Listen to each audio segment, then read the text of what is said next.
Students, आज हम topic discuss करते हैं स्टेजेस ऑफ बोन रिपेयरिंग।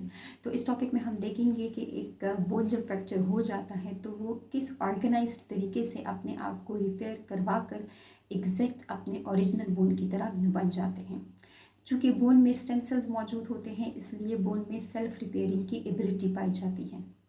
यहाँ पे कुछ स्टेप्स को हम डिस्कस करेंगे, लेकिन उन स्टेप्स को समझने से पहले आपके पास बेसिक आइडिया होना चाहिए कि बोन का स्ट्रक्चर कैसा है और कार्टिलेज का स्ट्रक्चर कैसा है। बोन में कहाँ पे कम्पैक्ट बोन मौजूद है और कहाँ पर स्पॉन्जी बोन मौजूद होता है, और जो बोन और कार्टिलेज है तो उनके दरम्यान में बेसिक डिफरेंस क्या है। तो अगर आपको इन पॉइंट्स के बारे में कंसेप्ट आपका क्लियर है तो आपके लिए टॉपिक बहुत ज़्यादा आसान होगा। तो चलिए फर्स्ट स्टेप के बारे में पढ़ते हैं, हीमाटोमा फॉर्मेशन। तो यहाँ पे हम एक ऐसे फ्रैक्चर की बात करेंगे जो कि सिंपल टाइप का होगा और जिसमें बोन अपने शाफ्ट वाले पोर्शन से फ्रैक्चर्ड हो गया होगा।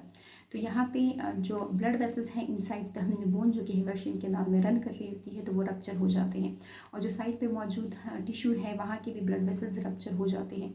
तो जब हमारे पास ब्लड वेसल्स रप्चर हो जाती है तो ब्लीडिंग स्टार्ट हो जाती है। जब कभी भी हमारी बॉडी के अंदर ब्लीडिंग स्टार्ट हो जाए due to the rupturing of internal blood vessels, तो इसको हम कहते हैं हेमरेज। तो यहाँ पर हेमरेज हो जाती है। हमारी बॉडी में जब भी ब्लड अपने ब्लड वेसल से बाहर निकलता है तो चूँकि उसके पास क्लॉटिंग फैक्टर्स मौजूद होते हैं, तो इसलिए वो ब्लड को क्लॉट करवा देते हैं, वो आरबीसीज को एक दूसरे के साथ स्टक करवा देते हैं, तो हम कहते हैं कि क्लॉटिंग हो गई है। यहाँ पे हमारे बोन्स के कुछ सेल्स जो कि फ्रैक्चर जब हो गया था तो उस दौरान वो भी टूट कर गिर जाते हैं और हमारे पास इस क्लॉटिंग मटीरियल में ऐड हो जाते हैं। यहाँ तक हम ब्लड सप्लाई भी स्टॉप करवा देते हैं, वेजो कंस्ट्रक्शन करवा देते हैं, ताकि जो मज़ीद फ्लो है ब्लड की या मज़ीद ब्लीडिंग ना हो। ब्लड लॉस को प्रिवेंट करने के लिए हम यहाँ तक कि जो ब्लड वेसल जा रहे हैं उनकी कंस्ट्रक्शन करवा देते हैं। तो जो इंटैक्ट बोन के सेल्स होते हैं तो उनकी डेथ कॉज होना स्टार्ट हो जाती है। एक तो उनके लिए ब्लड सप्लाई, यहाँ के जो ब्लड वेसल्स है वो रप्चर हो गए थे, और दूसरा हमने यहाँ के जो ब्लड वेसल का मौजूद पोर्शन था उसमें हमने वेजो कंस्ट्रक्शन करवा दी थी। तो साइड्स पे इंटैक्ट बोन सेल्स की डेथ कॉज होना स्टार्ट हो जाएंगी due to the deficiency of glucose and due to the deficiency of oxygen. तो इस सारे स्ट्रक्चर को हम कहते हैं हीमाटोमा। तो यहाँ पे हमने लिखा भी हुआ है कि हमारे पास जो ब्लड वेसल्स हैं बोन की और जो सराउंडिंग टिश्यूज़ की ब्लड वेसल्स हैं तो उनकी रप्चरिंग हो जाती है, ब्लीडिंग स्टार्ट हो जाती है।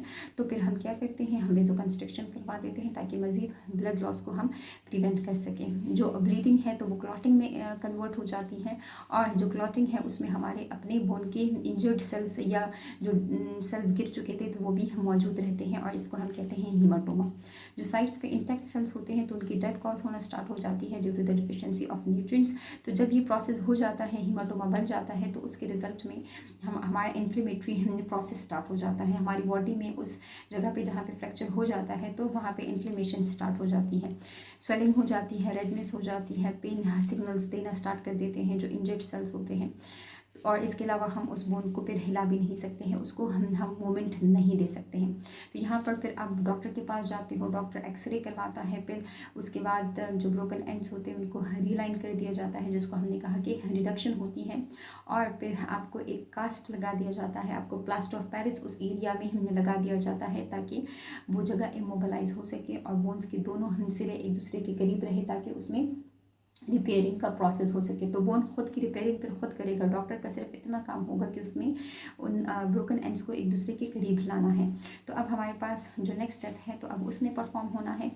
तो ये हमारे पास है फाइब्रोकार्टिलेजिनियस या सॉफ्ट कैलस फॉर्मेशन। कैलस कहते हैं अनडिफरेंशिएटेड मास ऑफ सेल को, जिसमें आप डिस्टिंग्विश नहीं कर सके कि ये प्रॉपर्ली कौन सा सेल है। तो ऐसे स्ट्रक्चर को हम कैलस कहते हैं, चूँकि वो सॉफ्ट होता है तो इसलिए हमने उसको सॉफ्ट कैलस हम कह दिया। अब यहाँ पे हम कहते हैं कि बोन रिपेयरिंग तब तक नहीं होगी जब तक यहाँ का जो हीमाटोमा है वो क्लियर नहीं हो जाता है।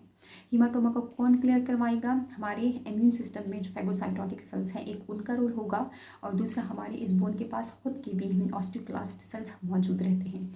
तो हम कहते हैं कि ये दोनों सेल्स मिलकर यानी कि WBCs और ऑस्टियोक्लास्ट सेल्स मिलकर हमारे उस हीमाटोमा को क्लियर करवा देते हैं ताकि बोन हम जुड़ सके एक दूसरे के साथ।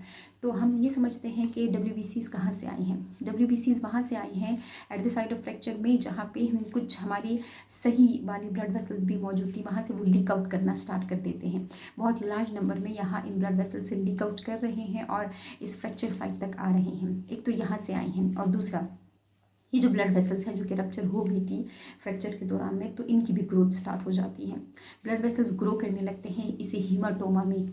तो ये जो ब्लड फ्लो है यहाँ पर हो जाती है, तेज़ हो जाती है या जो भी हो रहा है, लेकिन प्रॉपरली हमारी जो ब्लड वेसल्स है वो ग्रोथ शो कर रही होती है, ग्रोथ स्टार्ट कर देती हैं। तो ब्लड फ्लो होने की वजह से यहाँ तक हमारे WBCs आना स्टार्ट कर देते हैं। तो एक यहाँ से आए हैं और दूसरा हम जो सही सेल जो सही ब्लड वेसल्स मौजूद थी वहाँ से ये सेल्स लीक आउट होना स्टार्ट हो जाते हैं। और ऑस्टियोक्लास्ट इसी पेरियोस्टिन या इधर उधर जो भी हमारे ऑस्टियोक्लास्ट होंगे वो यहाँ तक आ जाएंगे, माइग्रेट कर देंगे। तो WBCs और ऑस्टियोक्लास्ट मिलकर दोनों हमारी इस सेलुलर डेब्रिस को, जिसमें हमारे ब्लड वेसल्स के से लीक आउट होने वाला ब्लड मौजूद था, क्लॉटेड ब्लड मौजूद था, और हमारे जो बोन के सेल्स थे जो कि डेड थे तो वो मौजूद थे, और जो इंटैक्ट बोन के सेल्स होंगे तो उनको हटाना स्टार्ट कर देंगे, उनको काना स्टार्ट कर देंगे। तो हम इसको देखते हैं कि सबसे पहले होगी क्लियरिंग ऑफ हीमाटोमा, जिसमें WBCs और ऑस्टियोक्लास्ट का रोल होगा। वो नियर बाय एरिया से माइग्रेट करना स्टार्ट कर देंगे। न्यू ब्लड वेसल्स की भी फॉर्मेशन होगी, ब्लड फ्लो यहाँ तक तेज हो जाएगा, जिसकी वजह से भी WBCs आना स्टार्ट हो जाएंगे। इसके अलावा हम कहते हैं कि जब हमारे पास हीमाटोमा क्लियर हो जाएगा तो अब यहाँ पे स्टेम सेल्स माइग्रेट कर जाएंगे, और स्टेम सेल्स जो कि बोन के पास मौजूद होते हैं उनकी डिफ्रेंसिएशन हो सकती है into any type of bone cell, into any type of cartilaginous cells. तो अब स्टेम सेल्स आ जाएंगे। स्टेम सेल्स कहाँ से माइग्रेट कर गए हैं? पेरियोस्टियम से और एंडोस्टियम से। और जब प्रॉपरली ब्लड जो वेसल्स हैं वो ग्रो कर जाते हैं तो फिर यही स्टेम सेल्स बाकी एरिया से भी हमारे ब्लड में ऐड होकर यहाँ तक आ रहे होते हैं। अब जब आ चुके हैं ब्लड वेसल्स से हमारे स्टेम सेल्स और जो साइडों के एरिया से स्टेम सेल्स आ गए हैं, तो अब इनकी डिविजन स्टार्ट हो जाएगी। ये अपना नंबर इंक्रीज कर देंगे और इनकी डिफ्रेंसिएशन हो जाएगी पहले फाइब्रोब्लास्ट सेल में। तो फाइब्रोब्लास्ट यहाँ पर फाइबर्स ऐड कर देंगे। इसके अलावा जो फाइब्रोब्लास्ट है, चूँकि जब ये अपना काम परफॉर्म कर लेते हैं, कोलेजन फाइबर्स ऐड कर लेते हैं, तो फिर इनकी डिफ्रेंसिएशन हो जाती है इनटू अ कार्टिलेजिनियस सेल, जिसको हम कहते हैं कॉन्ड्रोब्लास्ट सेल। तो कॉन्ड्रोब्लास्ट का काम होता है कि ये कार्टिलेज के मैट्रिक्स को ऐड करता है। तो ये मैट्रिक्स ऐड करना स्टार्ट कर देगा वहाँ पर जहाँ पर हम ये मैश लाइक नेटवर्क मौजूद होगा, एक ग्रेनुलेशन टिश्यू मौजूद होगा जो कि फाइब्रोब्लास्ट सेल ने बनाया हुआ होगा, तो उसमें ये मैट्रिक्स ऐड कर देता है। लेकिन जो कि ये कार्टिलेज के सेल्स होते हैं तो इसलिए ये कार्टिलेजिनियस मैट्रिक्स ऐड करते हैं। तो जो रिजल्टिंग हमारे पास स्ट्रक्चर बनता है तो वो फाइब्रो कार्टिलेज होता है। यहाँ पे जो स्टेम सेल्स हैं उन्होंने डायरेक्ट क्यों नहीं बोन बनाया है? क्योंकि इन स्टेम सेल्स के पास ये इंफॉर्मेशन होती है कि ये अपनी एम्ब्रियोनिक हिस्ट्री को रिपीट करेंगे। पहले ये कार्टिलेज बनाएंगे और फिर उसी कार्टिलेज को कन्वर्ट कर देंगे into a bony structure.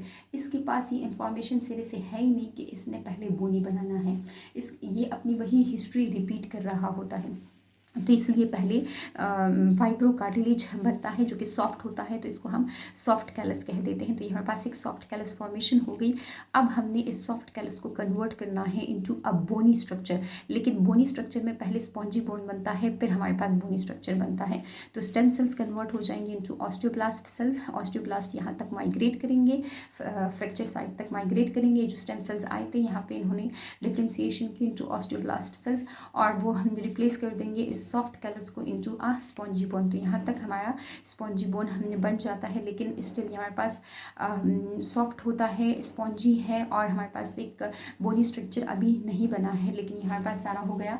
Fibro cartilage के बारे में हमने पढ़ा कि हमारे पास फाइब्रो कार्टिलेज कैसे बनता है। जब भी बोन रिपेयरिंग होती है तो पहले हम हीमाटोमा को क्लियर करवा देते हैं with the help of WBCs and with the help of phagocytotic cells of the bone, जिसको हमने ऑस्टियोक्लास्ट कहा। तो वो इसको क्लियर करवा देते हैं। हमारी ब्लड वेसल्स की भी ग्रोथ हो जाती है, जिसकी वजह से स्टेम सेल्स माइग्रेट करना स्टार्ट कर देते हैं और उनकी डिफ्रेंसिएशन हो जाती है। पहले फाइब्रोब्लास्ट सेल में fibroblast sales collagen fibres add कर देते हैं, फिर ये फाइब्रोब्लास्ट सेल्स कॉन्ड्रोब्लास्ट सेल्स में कन्वर्ट हो जाते हैं, तो उन्होंने मैट्रिक्स ऐड कर देना है फाइब्रो कार्टिलेज का, और फिर जो स्टेम सेल्स होंगे वो ऑस्टियोब्लास्ट में इनकी डिफ्रेंसिएशन हो जाएगी, तो वो रिप्लेस कर देंगे सॉफ्ट कैलस को स्पॉन्जी बोन से।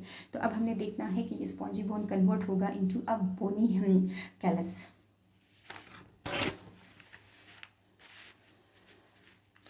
तो यहाँ पे हम कहते हैं कि हमारे पास होगी बोनी कैलस फॉर्मेशन। बोनी कैलस फॉर्मेशन कैसे होगी? जो ऑस्टियोब्लास्ट सेल्स होंगे तो वो इसी स्पॉन्जी बोन को कॉम्पैक्ट बोन में नहीं बल्कि एक बोनी स्ट्रक्चर में अभी फ़िलहाल कन्वर्ट कर देंगे। तो हमारे पास जो मैट्रिक्स मिड में मौजूद होता है तो बिल्कुल स्ट्रेट रन कर रहा होता है, उसकी एडिशन बिल्कुल स्ट्रेट हो रही होती है, लेकिन जो साइडों पर मौजूद ऑस्टियोब्लास्ट सेल्स हैं जो कि ब्लड वेसल से दूर होते हैं तो वो कुछ बल्जिंग फॉर्म में मैट्रिक्स को ऐड कर देते हैं। क्यों ऐड कर देते हैं? ताकि सारा एरिया कवर हो जाए हमारी इसी मैट्रिक्स से जो कि बोन का है। तो यहाँ पे हम कहते हैं कि with the help of osteoblast cell वही स्पॉन्जी बोन हमारे पास एक बोनी कैलस में कन्वर्ट हो जाएगा। साइडों का जो एरिया होगा वो बल्जी होगा। तो यहाँ पे हमने कहा कि जो बोन है वो रिपेयर हो जाता है। यहाँ तक जो बोनी स्ट्रक्चर को कंफर्म कर देता है, ले लेता है और उसे एक बोनी स्ट्रक्चर बन जाता है। आप उस पर मैकेनिकल स्ट्रेसेस डाल सकते हो, आप उसको मोबिलाइज कर सकते हो, आपका कास्ट रिमूव कर दिया जाता है और आपका बोन आपका कोई भी काम करने के काबिल हो जाता है। लेकिन ये जो नेक्स्ट स्टेप है ये बहुत अरसा लेता है, बहुत महीने लेता है, जो बोन रिमॉडलिंग का है। बोन रिमॉडलिंग तो ये मंथ्स टू ईयर्स ले रहा होता है। इसमें अगर हम देखें तो बोन की अभी भी ओरिजिनल शेप नहीं है, ऑल्दो कि वो बोनी स्ट्रक्चर में कन्वर्ट हो चुका है, बोनी कैलस में कन्वर्ट हो चुका है, बट उसकी अभी भी अपनी ओरिजिनल शेप नहीं है। एक तो वो साइडों से बल्जी है और दूसरा कहीं पर बोन में हमें स्पॉन्जी स्ट्रक्चर चाहिए होता है, स्पॉन्जी बोन चाहिए होता है और कहीं पर हमें कम्पैक्ट बोन चाहिए। अभी तो ये पूरा का पूरा बोनी कैलस है, हमें यहाँ पे कुछ सेल्स को हटाना है और कुछ सेल्स को हमने ऐड करना है। तो इसके लिए दो सेल्स काम कर रहे होते हैं, ऑस्टियोक्लास्ट सेल्स काम कर रहे होते हैं और ऑस्टियोब्लास्ट सेल्स काम कर रहे होते हैं। ऑस्टियोक्लास्ट सेल जितना भी एक्स्ट्रा मटीरियल होता है, यानी कि जो साइड पे बल्जी मटीरियल मौजूद है या जो हमारा बोनी कैलस मौजूद है, उसमें से कहीं पर हमें जब कॉम्पैक्ट बोन चाहिए वहाँ के सेल्स को हमने with the help of this osteoblast cells compact में कन्वर्ट कर दिया जाता है और जहाँ पे हमें स्पॉन्जी चाहिए होता है तो उस एरिया को स्पॉन्जी हमने बना दिया जाता है। तो एक प्रॉपर शेप देना बोन को, इसको हम कहते हैं बोन रिमॉडलिंग। कैसे शेप देना? एक ओरिजिनल बोन की तरह उसको शेप प्रोवाइड करना ताकि उसका वो जो शाफ्ट है वो बिल्कुल स्ट्रेट जाए, वो बल्जी फॉर्म में ना जाए और जहाँ कहीं पर भी स्पॉन्जी बोन की ज़रूरत है वहाँ पे स्पॉन्जी बोन बन जाए और हम कहीं पर हमें कम्पैक्ट बोन की ज़रूरत है तो वहाँ पे कम्पैक्ट बोन बन जाए। तो जो बोन रिमॉडलिंग है इसमें चाहे मंथ्स लगे या चाहे ईयर्स, लेकिन आप उस बोन को यूटिलाइज कर सकते हो, आप उसको यूज़ कर सकते हो, आप उससे मूवमेंट कर सकते हो। तो ये हमारे पास सारा था बोन रिपेयरिंग के बारे में। हमने पढ़ा कि हमारे पास पहले हीमाटोमा फॉर्मेशन होती है, उसके बाद हम उस हीमाटोमा को क्लियर करवा कर हम उसको एक कार्टिलेजिनियस स्ट्रक्चर बना देते हैं, फिर हम उसी कार्टिलेजिनियस स्ट्रक्चर को एक स्पॉन्जी बोन बना देते हैं और स्पॉन्जी बोन को कन्वर्ट कर दिया जाता है इनटू अ बोनी कैलस और बोनी कैलस के बाद आपका बोन रिपेयर हो जाता है और हम कहते हैं कि इस बोन की अभी भी अपनी ओरिजिनल शेप नहीं है, इसको हमने इसका जो बल्जी मटीरियल है वो हटाना है, हमने एरिया के अकॉर्डिंग या तो स्पॉन्जी बोन है उसमें डाल देना है या हमने उसका जो कॉम्पैक्ट बोन है वो ऐड करना है। तो इस प्रोसेस के लिए दो सेल्स काम कर रहे होते हैं, ऑस्टियोक्लास्ट सेल्स और osteoblast cells. Osteoblast cells matrix को बना रहे होते हैं और जो ऑस्टियोक्लास्ट सेल्स हैं तो वो जहाँ पे सेल्स की ज़रूरत नहीं है, जहाँ पे मैट्रिक्स की ज़रूरत नहीं है तो इसको उनकी रिजॉर्प्शन कर रहे होते हैं। तो ये हमारे पास सारा था बोन रिपेयरिंग के बारे में। मेजर इसमें जो रोल परफॉर्म कर रहे होते हैं वो स्टेम सेल्स कर रहे होते हैं, उनकी डिफ्रेंसिएशन हो रही होती है। अगर आपकी डाइट में कैल्शियम फॉस्फेट्स वगैरह मौजूद है, प्रोटीन्स वगैरह मौजूद है तो यही रिपेयरिंग का प्रोसेस बहुत ज़्यादा तेज़ हो जाता है।